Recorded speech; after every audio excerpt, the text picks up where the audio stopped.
Bura Həsən bəy Zərdabi 17/51 binasının qarşısıdır. Rentekar və avtomobil əlverçilərinin əlindən təngə gəlmişik.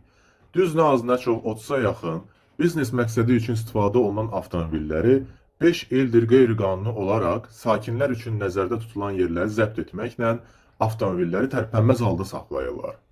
Bu videoda həmin avtomobillər təqdim edilib və hal-hazırda da yeni avtomobilləri məhəllənin kənarlarında park edərək zəbt edirlər yerləri.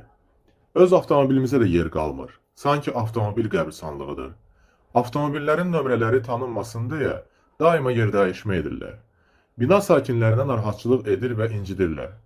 Dəfələrlə xəbərdarlıq etməyimizə baxmayaraq heç kimi saymırlar və kimə şikayət edirsiniz edin deyərək fəaliyyətlərini davam etdirir və özbaşınalıq edirlər.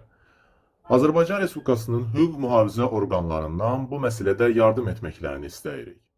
Digər tərəfdən, binanın qarşısında 15 ildən çoxdur fəaliyyət göstərən avtoyuma fışıltı səsinə görə bezdiribdir və hal-hazırda da dövlətin çəkdiyi asfaltı deşib, plastik dirəklərlə özlərinə qeyri-qanuni zəncirləyərək parking yaradırlar.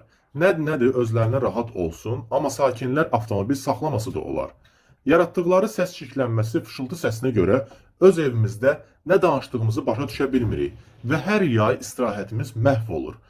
Xahişimiz və tələbimiz bunların yığışdırılmasıdır. Çünki sakinlərə həm avtomobillərin park etməsi üçün narahatçılıq yaradılır və evlərində də oturub istirahət etməyi üçün digər tərəfdən avtoyuma narahatçılıq yaradır. Ümumiyyətlə, yaşayış binasının qarşısında bu qədər yaxınlıqda avtoyumanın fəaliyyət göstərməsi nə qədər doğrudur?